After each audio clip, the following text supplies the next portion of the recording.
Hello everyone, welcome to selection mate. My name is Prachi. I hope आप सब अच्छे होंगे। सो गाइज, आज का जो वीडियो है उसमें हम डिस्कस करेंगे DSSB के कंप्लीट प्रोसेस के बारे में। क्या उसकी एलिजिबिलिटी क्राइटेरिया रहता है और क्या उसका एग्ज़ाम पैटर्न रहता है, डिटेल में और क्लियरली इन सब चीज़ों के बारे में बात करेंगे। और ये बात हम क्यों कर रहे हैं, क्योंकि हाल ही में हमने एक नोटिस देखा है जिसमें काफ़ी सारी वैकेंट पोस्ट DSSB में देखी गई हैं और कोर्ट ने ये भी ऑर्डर दिया है कि जल्दी से इनको फिल किया जाए। तो चांसेस ये हैं कि इस मंथ के एंड तक या फिर अप्रैल तक आपको इसका नोटिफिकेशन भी देखने को मिल सकता है, क्योंकि अब KVS का एग्ज़ाम भी हो चुका है। जिन लोगों के अच्छे मार्क्स हैं वो इंटरव्यू की तैयारी कर रहे हैं, और जिन लोगों के जो मार्क्स हैं वो कम हैं, जिनको कम होप है कि वो इंटरव्यू के लिए कॉल किए जाएंगे, तो उनके लिए जो सामने एक और होप नज़र आ रही है वो DSSB की है, जो कि हमें देखने को मिल सकती है। तो इसी बेसिस पर, उसी को नज़र में रखते हुए हम आज बात करेंगे इसके कंप्लीट पेपर पैटर्न की, और सबसे पहले एलिजिबिलिटी की कि क्या एलिजिबिलिटी रहती है DSSB के PRT एग्ज़ाम के लिए, TGT के लिए, PGT के लिए, फिर इसका क्या एग्ज़ाम पैटर्न रहता है और क्या सिलेक्शन प्रोसेस इसका रहता है। डिटेल में बात करेंगे, वीडियो को एंड तक ज़रूर देखिएगा अगर आप DSSB को फोकस या टारगेट करना चाहते हैं। अगर आप हमारे चैनल पर नए हैं, पहली बार विजिट कर रहे हैं, तो सब्सक्राइब ज़रूर कर लीजिए, बेल आइकन को भी प्रेस कर लेना आने वाली इंपॉर्टेंट वीडियोस के नोटिफिकेशन के लिए। तो चलिए अब हम आज का वीडियो स्टार्ट करते हैं। आपके सामने लिखा हुआ है, सबसे पहले अगर हम टोटल नंबर ऑफ पोस्ट की बात करें, PRT, TGT, PGT तीनों को मिलाकर जो नंबर ऑफ पोस्ट हैं वो हैं 16,546, जो कि वैकेंट पोस्ट देखी गई हैं। इसमें अगर हम PRT की वैकेंसीज की बात करें तो जो PRT की वैकेंसीज हैं वो हैं 1,079, ठीक है, 1,079 यानी कि 1079 PRT की वैकेंसीज हैं प्राइमरी टीचर की। और TGT टीचर्स की सबसे ज़्यादा वैकेंसीज़ हैं 10,956, यानी कि लगभग 11,000 वैकेंसीज़ हैं। सब्जेक्ट वाइज वैकेंसीज अभी सामने नहीं आई हैं, ठीक है, वो कंप्लीट नोटिफिकेशन में ही हम लोगों को देखने को मिलेगी। तो PRT में लगभग 1,000 वैकेंसी हैं और TGT में लगभग 11,000 वैकेंसीज़ हैं। अब इसी को ध्यान में रखते हुए देख लेते हैं इसका साथ ही साथ कि क्या यहाँ पर क्वालिफिकेशन मांगी जाती है PRT टीचर के लिए। सबसे पहले PRT की बात करते हैं, तो जो क्वालिफिकेशन है PRT के लिए, उसमें 12th में आपके कम से कम 50% मार्क्स होने चाहिए, और उसके साथ ही साथ कोई जो डिप्लोमाज होते हैं, JBT हो, DLED हो, BLED हो, वो आपने किया हो, ठीक है, 12th 50% मार्क्स के साथ। और इसके अलावा डिप्लोमा होना चाहिए, और साथ में CTET का पेपर 1 आपका क्लियर होना चाहिए। कोई भी स्टेट टेट क्वालिफाई इसमें नहीं चलेगा यहाँ पर, क्योंकि सेंटर का एग्ज़ाम है, यहाँ पर आपका CTET ही मांगा जाता है। CTET का पेपर 1 PRT के लिए क्वालिफाई होना चाहिए। बहुत से लोग पूछते हैं कि आप B.Ed इसमें एलिजिबल है, अभी तक तो नहीं है, बाकी क्लैरिटी होगी इसका नोटिफिकेशन आने के बाद, ठीक है। अभी तक यहाँ पर 12th में 50% मार्क्स मिनिमम होने चाहिए, साथ में कोई डिप्लोमा होना चाहिए और CTET का पेपर 1 होना चाहिए, ठीक है। तो यहाँ पर ये चीज़ें आ जाती हैं क्वालिफिकेशन में। इसके अलावा जो एज लिमिट की बात है, अभी तक जो एज लिमिट रही है यहाँ पर DSSB में, तो वो जनरल कैटेगरी के लिए 30 ईयर रही है मैक्सिमम, ठीक है। OBC के लिए 3 साल का एज रिलैक्सेशन है, और SC ST के लिए 5 साल का एज रिलैक्सेशन है। बाकी जो फिजिकली हैंडीकैप्ड वगैरह होते हैं उनके लिए भी एज रिलैक्सेशन दिया जाता है। तो यहाँ पर जनरल कैटेगरी की जो एज लिमिट है PRT में वो है 30 ईयर्स। तो ये क्वालिफिकेशन की बात हो गई है PRT के लिए। बात कर लेते हैं TGT के लिए। TGT में लगभग 11,000 पोस्ट देखने को आपको मिलेंगी। ग्रेजुएशन में कम से कम आपके 45% मार्क्स होने चाहिए, साथ ही B.Ed होना चाहिए, और CTET का पेपर 2 आपका क्वालिफाई होना चाहिए। तो ये क्वालिफिकेशन किसकी है? TGT के लिए। फिर से सुनिए, ग्रेजुएशन में 40% मार्क्स कम से कम, plus B.Ed plus CTET paper 2 qualify होना ज़रूरी है। और यहाँ पर आपकी सारी डिग्रियाँ जो भी सब हैं कंप्लीट होने चाहिए, प्रोसेस में नहीं होने चाहिए, क्वालिफाई होने चाहिए।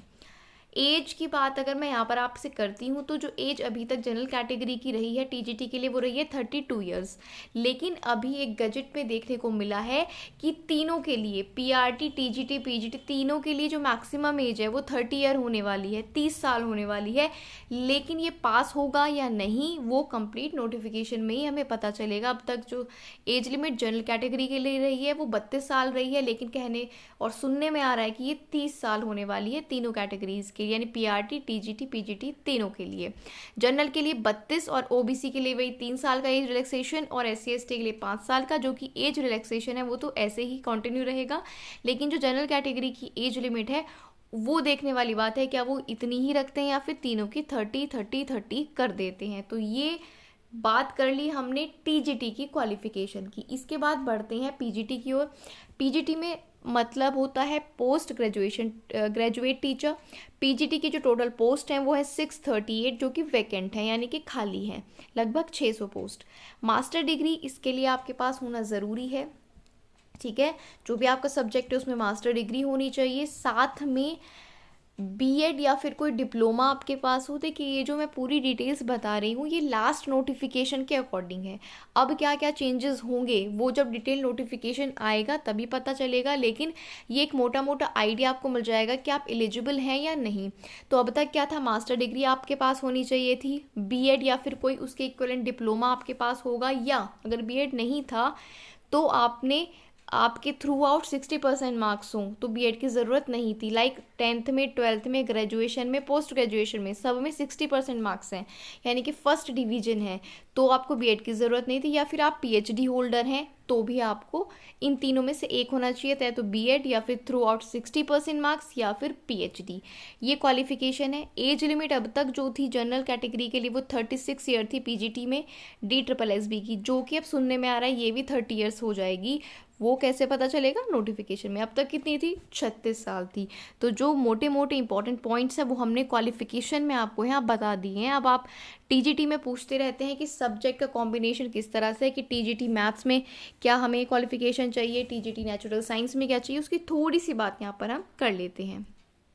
देखिए टीजीटी मैथ्स में आपके पास या तो मैथ्स ऑनर्स हो या maths as a main subject हो ग्रेजुएशन लेवल पर। मान लीजिए आपके पास ग्रेजुएशन में 3 सब्जेक्ट थे, है ना, तो उन तीनों में मैथ्स हर साल रहा हो एज अ मेन सब्जेक्ट, या फिर मैथ्स ऑनर्स हो। मान लीजिए आपने बीएससी कंप्यूटर साइंस की है, उसमें कंप्यूटर साइंस, फिजिक्स और मैथ्स 3 सब्जेक्ट आपके पास रहे हो और maths as a main subject रहा हो कंप्यूटर के साथ साथ, तो उसके लिए भी आप टीजीटी मैथ्स के लिए एलिजिबल हैं, या तो मैथ्स ऑनर्स हो या फिर मैथ्स जो हो एज अ मेन सब्जेक्ट हो ग्रेजुएशन लेवल में। टीजीटी साइंस है, जिसको नेचुरल साइंस भी कहा जाता है, उसके लिए आपके पास क्या होना चाहिए, physics, chemistry, biology, botany and zoology, इनमें से, ठीक है, फिजिक्स केमिस्ट्री होगा, बायोलॉजी होगा, इनमें से एक कुछ होना चाहिए ग्रेजुएशन लेवल, मतलब ये तीनों होने चाहिए, ठीक है, फिजिक्स, केमिस्ट्री और बॉटनी जूलॉजी में से। नेक्स्ट अगर मैं टीजीटी सोशल साइंस की बात करती हूँ तो हिस्ट्री हो या पॉलिटिकल साइंस हो, इकोनॉमिक्स हो, बिजनेस स्टडीज़ हो, सोशियोलॉजी, ज्योग्राफी हो, साइकोलॉजी हो, इनमें से कोई भी हो तो आप टीजीटी सोशल साइंस के लिए एलिजिबल हैं। टीजीटी इंग्लिश की अगर मैं बात करूँ तो English as a main subject होना चाहिए ग्रेजुएशन में, तो टीजीटी इंग्लिश के लिए आप एलिजिबल होंगे। नेक्स्ट हमारे पास है TGT Hindi. Hindi, TGT Sanskrit, TGT Urdu, TGT Punjabi, TGT Bengali, इनमें क्या होगा, हिंदी या संस्कृत या उर्दू, पंजाबी, बंगाली जितने सब्जेक्ट्स दे रखे हैं इनमें से as one of the elective subjects with one additional language और वन स्कूल सब्जेक्ट, यानी कि इनमें से एक सब्जेक्ट हो और उसके साथ साथ एक और लैंग्वेज का सब्जेक्ट हो, ठीक है। तो ये आपको याद रखना है, यहाँ पर क्लियरली मेंशन है। इन सब्जेक्ट्स में से अगर आप किसी के लिए जाना चाहते हैं तो इन सब्जेक्ट के साथ साथ एक और लैंग्वेज का सब्जेक्ट होना चाहिए। For appointment as Hindi teachers only Sahitya Ratna of Hindi Sahitya Sammelan Prayag having secured at least 45% marks in aggregate with English in matriculation. तो आपको बस ध्यान देने की बात ये है कि इन सब्जेक्ट के साथ साथ एक और सब्जेक्ट आपके पास क्या हो, एज अ एडिशनल लैंग्वेज हो, ठीक है। अब बात कर लेते हैं टीजीटी कंप्यूटर साइंस की। उसके लिए आपके पास बैचलर डिग्री होनी चाहिए कंप्यूटर एप्लीकेशन में, जिसको बीसीए कहा जाता है, या फिर आपके पास bachelor degree in computer application BCA हो गया, या फिर आपके पास कंप्यूटर साइंस से बीएससी हो, या फिर बीई या बीटेक हो कंप्यूटर साइंस में, या फिर आईटी में। तो ये कंप्यूटर साइंस के लिए क्वालिफिकेशन होती है। इसके अलावा अगर आप बी या बीटेक कंप्यूटर साइंस एलिजिबल हैं और या फिर ग्रेजुएशन है किसी भी सब्जेक्ट में और ए लेवल का कोर्स आपने DOEACC से किया हुआ है तो भी आप टीजीटी कंप्यूटर साइंस के लिए एलिजिबल हैं, ठीक है। ठीक है गाइस, तो ये हमने सारे सब्जेक्ट्स की भी बात कर ली है कि किस सब्जेक्ट में अगर आपने ये किया हुआ है तो उसके लिए आप एलिजिबल हैं, यानी कि उसकी एलिजिबिलिटी क्राइटेरिया की हम बात कर चुके हैं। अब बात आती है पेपर पैटर्न की, जो कि बहुत इंपॉर्टेंट रोल प्ले करता है। DSSS का जो एग्ज़ाम है, इसमें देखिए हर एग्ज़ाम में कुछ ना कुछ प्लस माइनस होते हैं। प्लस पॉइंट ये है कि इसमें सिर्फ एक एग्ज़ाम है, कोई इंटरव्यू नहीं है। और माइनस पॉइंट है माइनस, यानी कि नेगेटिव मार्किंग। बट जो मुझे ऐसा लगता है, ये मेरा पॉइंट ऑफ व्यू है कि जो पढ़ने वाले स्टूडेंट्स होते हैं, सीरियस एस्पिरेंट होते हैं, उनके लिए नेगेटिव मार्किंग अच्छी चीज़ है। ठीक है, उनको इस चीज़ का हमेशा फ़ायदा ही मिलता है। तो पढ़ने वाले स्टूडेंट्स को नेगेटिव मार्किंग से बिल्कुल भी डरने की ज़रूरत नहीं होती, क्योंकि इसमें तुक्का मारने वाले जो है आगे नहीं बढ़ पाते हैं। जिनको नॉलेज है वही अच्छा कर पाते हैं। तो सबसे पहले इसमें बड़ी बात यह है कि 1 नंबर का एक क्वेश्चन होगा और नेगेटिव मार्किंग होगी 1/4 की, यानी कि 0.25 की नेगेटिव मार्किंग होती है। ठीक है, अब PRT से शुरू करते हैं। PRT में 200 नंबर का पेपर होगा, 2 घंटे का समय होगा। अब 200 नंबर का जो पेपर होगा वो 2 पार्ट में होगा, पार्ट ए और पार्ट बी, यानी कि पार्ट ए 100 नंबर का और पार्ट बी भी 100 नंबर का। जो पार्ट ए होता है वो तीनों पेपर में कॉमन है। PRT में पार्ट ए कॉमन है, वही है। TGT में पार्ट ए वही है और PGT में भी पार्ट ए वही है। यानी कि जो 100 नंबर का पेपर है, तीनों में वही सब्जेक्ट्स आते हैं 100 नंबर के। नीचे मैंने लिखा है, आप देख सकते हैं, जनरल पेपर। ठीक है, यहाँ जो मैंने लिखा है ना जनरल पेपर, इसको आप देखिए। ये जो जनरल पेपर है इसमें 5 सब्जेक्ट आते हैं, ये 100 नंबर के हैं। ये PRT में भी आते हैं 100 नंबर के, TGT में भी 100 नंबर के, PGT में भी 100 नंबर के।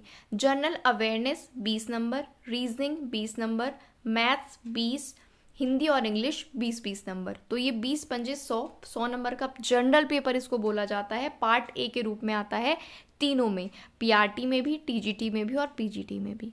अब PRT में 100 नंबर का तो ये जनरल पेपर है। बाकी 100 नंबर का क्या है, तो बाकी 100 नंबर का PRT में CDP, टीचिंग एप्टीट्यूड और साइकोलॉजी पूछी जाती है। क्योंकि PRT में यहाँ सब्जेक्ट नहीं आता है, तो इसलिए 100 नंबर का PRT के पेपर में CDP, टीचिंग एप्टीट्यूड और साइकोलॉजी पूछी जाती है। एक और इम्पॉर्टेंट चीज़, ये पार्ट ए हो गया जनरल पेपर। पार्ट बी में मैंने ये बता दिया आपको, CDP वगैरह। पार्ट ए और पार्ट बी दोनों में मिनिमम क्वालिफाइंग मार्क्स DSSS भी फिक्स करता है कि दोनों में कम से कम 40% मार्क्स आपके होने ज़रूरी हैं। 40% ही पार्ट ए में आने चाहिए, 40% ही पार्ट बी में आने चाहिए। मतलब अगर पार्ट ए में आपके आ गए 70%, पार्ट बी में आए 30%, तो आपका पेपर बिल्कुल भी क्वालिफाई नहीं होगा, भले ही आपने ओवरऑल कट ऑफ क्वालिफाई कर ली हो। यानी कि दोनों में क्वालिफाई करना ज़रूरी है, दोनों पार्ट्स में, पार्ट ए पार्ट बी दोनों में कम से कम 100 है का नंबर है तो 40 नंबर लाने ज़रूरी हैं। 100 में से 40 नंबर पार्ट ए में, 100 में से 40 नंबर पार्ट बी में कम से कम आने ज़रूरी हैं सिलेक्शन के लिए। अदरवाइज़ आप चाहे एक में 80 ले आइए, दूसरे में 20 ले आइए, तो आपका नहीं क्वालिफाई होगा। तो क्योंकि मिनिमम क्वालिफिकेशन का मतलब है कि इतने नंबर लाने हैं आपको। तो समझ गए, ऐसा तीनों में है, PRT में भी, TGT में भी, PGT में भी। पार्ट ए पार्ट बी तीनों में है। तो 100 नंबर जहाँ पर भी है 40% लाना कंपलसरी है तीनों पार्ट्स में। तो PRT की बात हो गई, 2 घंटे का पेपर है, 200 नंबर का आएगा। 100 नंबर का जनरल पेपर जिसमें 40% लाने ज़रूरी हैं और 100 नंबर की CDP, उसमें भी 40% लाना ज़रूरी है। अब आ जाते हैं TGT पर। TGT का भी पेपर 200 नंबर का होता है, 2 घंटे का होता है। 100 नंबर का इसमें भी जनरल पेपर आता है, जिसमें आपको 40% नंबर लाने ज़रूरी हैं क्वालिफाई करने के लिए। और 100 नंबर का TGT में आता है सब्जेक्ट, जो भी आपका सब्जेक्ट है। मैथ्स है तो 100 नंबर का मैथ्स, साइंस है तो 100 नंबर का साइंस, हिस्ट्री है तो 100 नंबर का, जो सोशल साइंस में आता है तो सोशल साइंस। 100 नंबर का जनरल पेपर TGT में और 100 नंबर का आपका सब्जेक्ट। और दोनों में ही पार्ट ए पार्ट बी दोनों में 40% लाना अनिवार्य है, तभी आप क्वालिफाई होते हैं फर्दर प्रोसेस के लिए, या आप टोटल कट ऑफ में, ओवरऑल कट ऑफ में आएंगे तभी। अब आ जाते हैं PGT के एग्ज़ाम पैटर्न पर। PGT में जो टोटल नंबर हैं वो 300 हैं, ठीक है, और टाइम भी कितना है, 3 घंटा है। 3 घंटा है, 300 नंबर का पीजीटी का पेपर है और इसमें भी 100 नंबर का जनरल पेपर आएगा जिसमें आपको 40% मार्क्स लाना अनिवार्य है और 200 नंबर का आएगा इसमें सब्जेक्ट। जी हाँ, पीजीटी में जो सब्जेक्ट आता है वो 200 नंबर का आता है, उसमें भी आपको 40% नंबर लाना ज़रूरी है। तो बहुत चीज़ें कॉमन है। सबसे पहली चीज़ कॉमन तो जनरल पेपर है, यानी जनरल पेपर की तैयारी आपको तीनों के लिए करनी है, पीआरटी के लिए भी, टीजीटी के लिए भी, पीजीटी के लिए भी। मेरे कहने का मतलब है तीनों का ये मतलब है कि इनमें से आप किसी के एग्ज़ाम के लिए भी जाएं, जनरल पेपर आपको पढ़ना पड़ेगा क्योंकि पीआरटी और टीजीटी में तो इक्वली वेटेज है ना। 100 टोटल 200 नंबर है और 100 का जनरल पेपर है पीआरटी टीजीटी दोनों में, तो वैल्यू तो बराबर है, ठीक है। तो ये कुल मिलाकर पेपर पैटर्न था। नेगेटिव मार्किंग बता दी है आपको, पेपर पैटर्न बता दिया है, एलिजिबिलिटी बता दी है। अब इस पेपर को टैकल कैसे करना है, क्योंकि मैं एग्ज़ाम रिटन क्वालिफाई कर चुकी हूँ तो मैं आपको सजेशन दूंगी नेक्स्ट वीडियो में। आप बने रहिएगा हमारे चैनल के साथ, ठीक है। सब्सक्राइब कर लेना, बेल आइकन को भी ज़रूर प्रेस कर लेना। हम डिस्कस करेंगे कैसे जनरल पेपर में मैक्सिमम मार्क्स लिए जाएँ और जो सब्जेक्ट है उसमें भी इतने मार्क्स हम गेन कर पाएँ कि ओवरऑल कट ऑफ में हम आ जाएँ, ठीक है। तो उसका डिस्कशन हम नेक्स्ट वीडियो में करेंगे कि इस एग्ज़ाम को टैकल कैसे करना है। जिन भी स्टूडेंट्स को लग रहा है उनका केवीएस, पहली बात तो आपके जितने अगर ठीक ठाक मार्क्स हैं केवीएस में तो आप इंटरव्यू की तैयारी करते रहिए, साथ साथ DSSP की भी आपको तैयारी शुरू कर देनी चाहिए, क्योंकि इसमें सिर्फ एक एग्ज़ाम है, भले ही नेगेटिव मार्किंग है लेकिन एक एग्ज़ाम है, कोई इंटरव्यू वगैरह इसमें नहीं होता है और फास्ट प्रोसेस है, कोई लटका हुआ इसमें प्रोसेस नहीं रहता है। बाकी इस सब के अलावा कुछ मुझसे छूट गया है या आपके कोई डाउट्स रह गए हैं तो कमेंट करके आप हमसे ज़रूर पूछ लीजिएगा। इसके अलावा डिस्क्रिप्शन में मेरे टेलीग्राम चैनल का लिंक है, वहाँ पर आप कमेंट करके अपनी क्वेरीज को पूछ सकते हैं। और वीडियो अगर आपको अच्छी लगी है तो लाइक ज़रूर कर दीजिए वीडियो को और चैनल को सब्सक्राइब कर लेना, अगली वीडियो की नोटिफिकेशन जिससे आपको मिल जाए, बेल आइकन को प्रेस कर लेना। इसके अलावा कोई डाउट्स है, मैंने आपको बोला है कि आप हमसे पूछ सकते हैं। और सच में अगर आप जॉब लेना चाहते हैं तो DSSP एक बहुत अच्छी संस्था है। लोकेशन आपकी जॉब की वो दिल्ली में ही रहती है। इसके अलावा मतलब ओवरऑल अगर बात करें तो बहुत अच्छी जॉब है। और अगर आप फ्यूचर में कोई और जॉब नहीं देख रहे हैं, क्योंकि केवीएस की वैकेंसी भी 2-3 साल बाद आई थी, अगर आपको लग रहा है कि इसमें आपका नहीं हो पाएगा तो यही एकमात्र ऑप्शन आपके पास अब रह गया है DSSP का, क्योंकि यूपी की जो वैकेंसीज हैं उनका भी कोई अता पता है नहीं कि वो आएंगे या नहीं। तो अब आपको फोकस करना है DSSB को, और बाकी यूपी टीजीटी पीजीटी का जिन्होंने फिल किया है वो उस एग्ज़ाम की साथ साथ आप तैयारी करते रहना, क्योंकि सब्जेक्ट तो आपको पढ़ना ही है, टीजीटी वालों की अगर मैं बात करूँ और पीजीटी वालों की। बाकी डाउट्स के लिए कमेंट बॉक्स में आप लिख सकते हैं या टेलीग्राम को ज्वाइन कर लीजिए, वहाँ पर हमसे आप जुड़ सकते हैं। आज की वीडियो में इतना ही रखते हैं। वीडियो अच्छी लगी है तो लाइक कर दीजिए, सब्सक्राइब ज़रूर कर लेना। जाने से पहले आपको कुछ सेकंड्स लगेंगे, अपने समय में से थोड़ा सा समय निकाल कर आप इस वीडियो को शेयर ज़रूर कर दीजिएगा अपनी सभी सोशल साइट्स पर, सभी ग्रुप्स में। प्लीज़ आप इस वीडियो को शेयर ज़रूर कर दें। पढ़ते रहिए। All the best. Thank you for watching the video.